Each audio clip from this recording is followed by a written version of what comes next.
വിജന വഴിയും തണൽ മരവും. രചന ജിതിൻ ജോസ്. കുറിഞ്ഞികൾ പൂക്കുന്ന കുന്നിൻ ചെരുവിൽ വിജനമായ ഒരു വഴിയുണ്ട്. കുണ്ടും കുഴികളുമില്ലാത്ത, വൃത്തിയായി ടാർ ചെയ്ത, മഞ്ഞ നിറത്തിൽ അതിരുകൾ അടയാളപ്പെടുത്തിയ ഒരു വഴി. വഴിയോരത്ത് വല്ലപ്പോഴും കടന്നു പോകുന്ന വാഹനത്തിന്റെ ഇരുമ്പലിനായി കാതോർത്തു നിൽക്കുന്ന ഒരു തണൽ മരമുണ്ട്. തണൽ മരത്തോട് ചേർന്ന് പ്ലാസ്റ്റിക് ഷീറ്റ് വലിച്ചു കെട്ടിയ ഒരു ചെറു കുടിൽ കാണാം. ആ കുടിലിൽ പതിവുകൾ തെറ്റാതെ ജീവിക്കുന്ന ഒരു ചെറു കുടുംബമുണ്ട്. അവിടുത്തെ പെൺകുട്ടിക്ക് കൂട്ടായി ചാരനിറമുള്ള ഒരു പൂച്ചക്കുട്ടി മുറ്റത്തൂടെ എപ്പോഴും ഓടിക്കളിക്കാറുണ്ട്. സൂര്യൻ കിഴക്കേ കുന്നിന്റെ ചെരുവിൽ നിന്നും ഉണരുമ്പോൾ അച്ഛൻ വാതിൽപ്പടിയിൽ മടക്കി വെച്ച സഞ്ചിയുമായി ഭാര്യയോട് യാത്ര പറഞ്ഞ് ഇറങ്ങും. മുറ്റത്ത് കളിച്ചുകൊണ്ടിരിക്കാറുള്ള മകളും പൂച്ചക്കുട്ടിയും അച്ഛനെ തണൽമരം വരെ അനുഗമിക്കും. വിജനമായ വഴിയിലൂടെ നേരം തെറ്റാതെ വരുന്ന ലോറിയുടെ ഇരമ്പൽ കേൾക്കുമ്പോൾ അച്ഛൻ മകളുടെ നെറുകയിൽ ചുംബിച്ചിട്ട് ആ ലോറിയിൽ കയറിപ്പോകും. മകളും പൂച്ചക്കുട്ടിയും കണ്ണിൽ നിന്ന് മാറിയോളം ആ ലോറിയെ തന്നെ ഉറ്റുനോക്കി നിന്നിട്ട് അവരുടെ കളികളിലേക്ക് മടങ്ങും. സൂര്യൻ പടിഞ്ഞാറേ കുന്നിന്റെ ചെരുവിൽ ഒളിക്കുമ്പോൾ ആ ലോറി മടങ്ങി വരുന്നതും കാത്ത് മകളും പൂച്ചക്കുട്ടിയും വീണ്ടും ആ മരച്ചുവട്ടിൽ വിജനമായ വഴിയിലേക്ക് കണ്ണും നട്ട് കാത്തിരിക്കും. നേരം തെറ്റാതെ മടങ്ങി വരാറുള്ള ആ ലോറിയിൽ നിന്ന് അച്ഛൻ ഇറങ്ങുമ്പോൾ തന്നെ അമ്മ അടുപ്പിൽ വെച്ച വെള്ളം തിളച്ചു തുടങ്ങും. അച്ഛൻ കൊണ്ടുവരുന്ന സഞ്ചിയിൽ നിന്നും അരി കഴുകി തിളച്ച വെള്ളത്തിലിട്ട് അമ്മ അവർക്ക് അത്താഴമൊരുക്കും. ഒരിക്കൽ രാവിലെ പോയ ലോറി മടങ്ങി വന്നപ്പോൾ അവിടെ അച്ഛൻ ഇറങ്ങിയില്ല. ലോറിയിൽ അച്ഛനെ കണ്ടതുമില്ല. അമ്മ അടുപ്പിൽ വെച്ച വെള്ളം തിളച്ചു വെറ്റിയിട്ടും അച്ഛൻ എത്തിയില്ല. പിറ്റേ ദിവസവും അച്ഛനെ കാത്ത മകളും പൂച്ചക്കുട്ടിയും ആ മരച്ചോട്ടയിൽ തന്നെ നിന്നു. അമ്മ അന്നും അടുപ്പിൽ വെച്ച വെള്ളം തിളച്ചു വെറ്റി. എന്നിട്ട് അച്ഛൻ എത്തിയില്ല.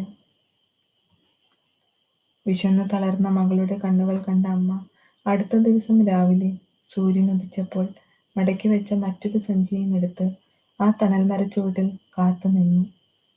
എന്നാൽ അച്ഛനെ കൊണ്ടുപോകാറുണ്ടായിരുന്ന ആ ലോറി അമ്മയെ കണ്ടിട്ട് അവിടെ നിർത്തിയില്ല. അമ്മ പ്രതീക്ഷയോടെ വരുന്ന ഓരോ വണ്ടിക്കും കൈ കാണിച്ചു. ഒടുവിൽ അതുവഴി വന്ന ഒരു ഓട്ടോക്കാരൻ അമ്മയെ കണ്ടു നിർത്തി. മകളുടെ നെറുകയിൽ ചുംബിച്ചിട്ട് അമ്മ ആ ഓട്ടോയിൽ കയറി.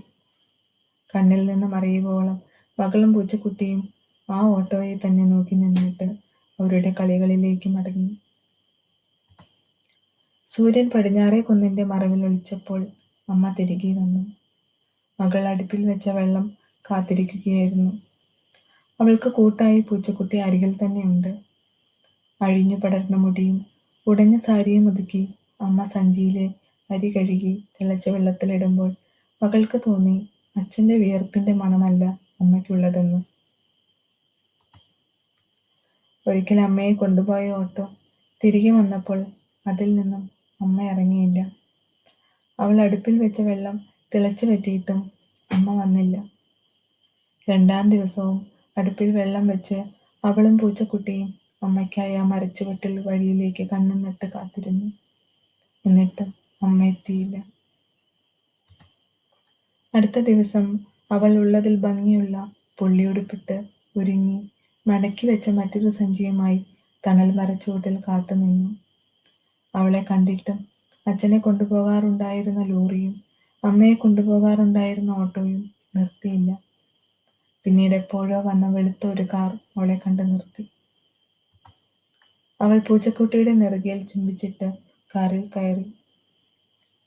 കണ്ണെത്താ ദൂരത്തോളം പൂച്ചക്കുട്ടി ആ കാറിനെയും നോക്കി നിന്നു. സൂര്യൻ പടിഞ്ഞാറേ കുന്നിൽ ഒളിച്ചിട്ടും നേരം ഇരുട്ടിയിട്ടും അവൾ മടങ്ങി വരുന്നതും കാത്ത് ആ പൂച്ചക്കുട്ടി മരച്ചുവട്ടിൽ തന്നെ നിന്നു.